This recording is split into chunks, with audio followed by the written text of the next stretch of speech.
নমস্কার বন্ধুরা, ঘরোয়া রান্না বান্নাতে সকলকে স্বাগত জানাই। আজকে বানাবো চিংড়ি মাছের একটা রেসিপি, চিংড়ি ভাপা। তো চলুন কিভাবে চিংড়ি ভাপা বানাবেন সেটাই আজকে দেখাবো। ভিডিওটি শেষ পর্যন্ত দেখার অনুরোধ রইল, আর আমার চ্যানেলটিকে সাবস্ক্রাইব করে পাশে থাকা বেল আইকনটা প্রেস করে দেবেন। প্রথমে চিংড়ি মাছগুলোকে বেছে নেব। এই যে চিংড়ি মাছগুলোকে কিভাবে বাছবো দেখুন।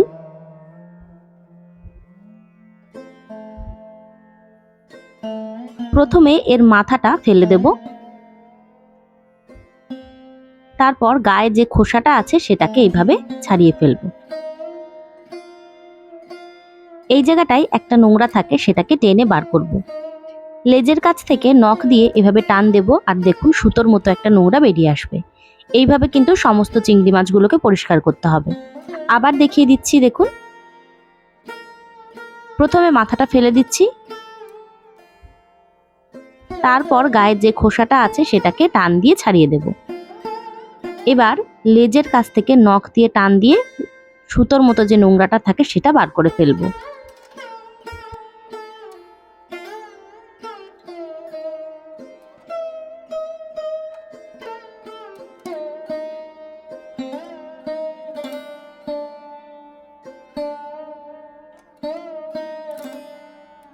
সমস্ত চিংড়ি মাছ কিন্তু বাছা হয়ে গেছে, ধুয়ে পরিষ্কার করে নিয়েছি।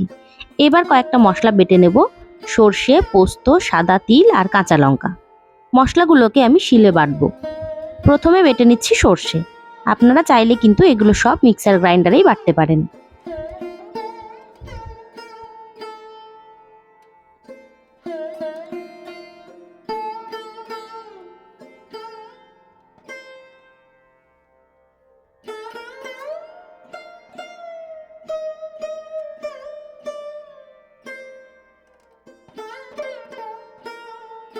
সর্ষেটা বাটা হয়ে গেছে, তুলে নিচ্ছি।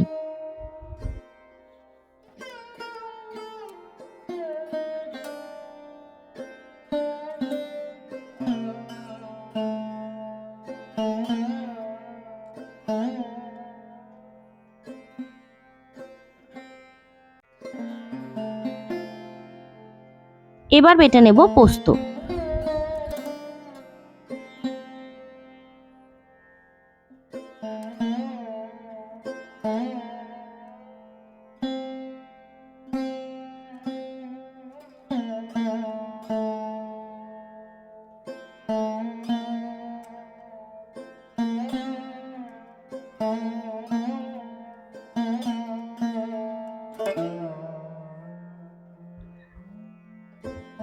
পোস্তটা বাটা হয়ে গেল, পোস্তটাকেও তুলে নেব।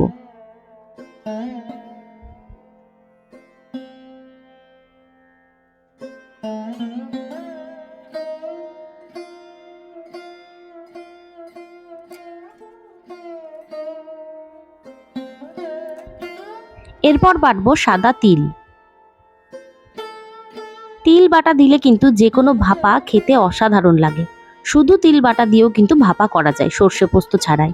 সেরকম রেসিপিও আপনাদের অন্য একদিন দেখাবো।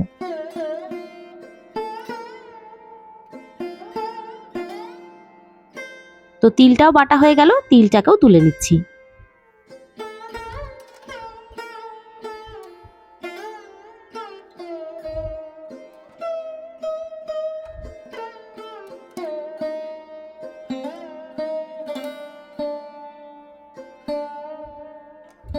এবার বেটে নিচ্ছি কাঁচা লঙ্কা। আপনারা যেরকম ঝাল পছন্দ করেন সেরকমই লঙ্কা বাটবেন।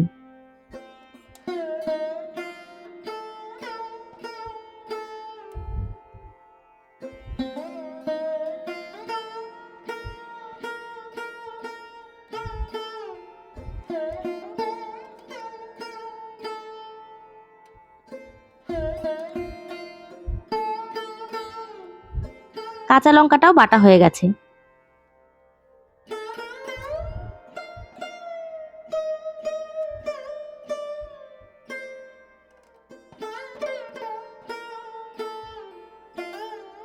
সমস্ত মশলা কিন্তু বাটা রেডি।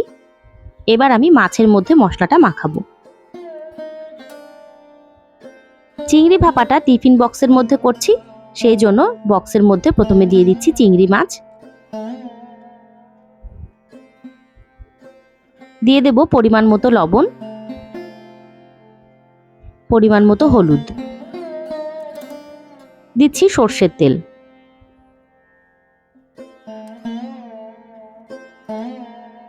এবার একে একে বাটা মশলাগুলো এর সাথে মিশিয়ে দেব। প্রথমে দিচ্ছি কাঁচা লঙ্কা বাটা, তারপর সাদা তিল বাটা, তারপর দিচ্ছি সর্ষে বাটা, তারপর পোস্ত বাটা।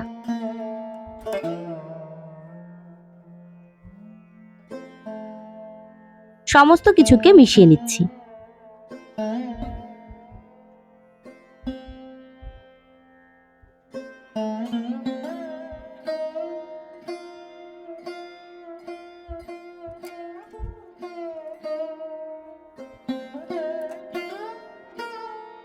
মাখানো হয়ে গেছে। এর মধ্যে আমি দেব নারকেল কোড়া। এটা শুকনো নারকেল কোড়া, যেটা দোকান থেকে কেনা।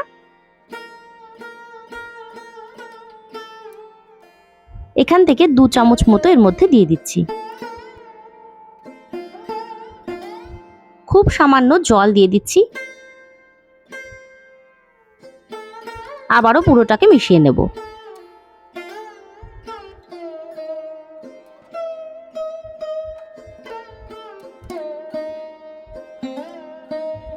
আবারও একটু দিয়ে দিচ্ছি সর্ষের তেল, আর দেব কয়েকটা চেরা কাঁচা লঙ্কা। ব্যাস, এটা রেডি। এবারের মুখটা বন্ধ করে দেব।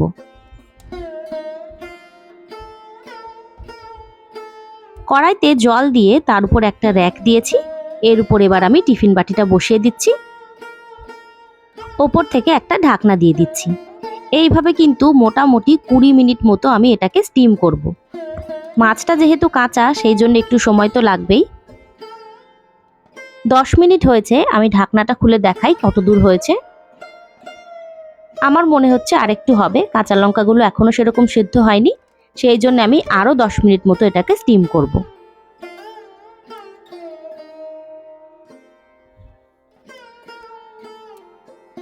টোটাল 20 মিনিট পর দেখুন, এটা কিন্তু রেডি হয়ে গেছে। মাছগুলো সুন্দর সিদ্ধ হয়ে গেছে।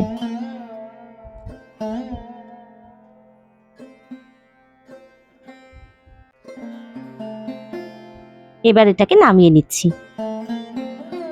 কত কম সময়ে আর কত সহজেই তৈরি হয়ে গেল চিংড়ি ভাপা। এইভাবে আপনারা কিন্তু বাড়িতে এটা ট্রাই করবেন। আমার ভিডিওটি আপনাদের কেমন লাগলো অবশ্যই জানাবেন। আর ভিডিওটি ভালো লেগে থাকলে লাইক, শেয়ার, কমেন্ট করবেন। এবং আমার চ্যানেলে সাবস্ক্রাইব করা না থাকলে অবশ্যই সাবস্ক্রাইব করে পাশে থাকা বেল আইকনটা প্রেস করে দেবেন। ধন্যবাদ। দেখা হবে নতুন একটি ভিডিও নিয়ে।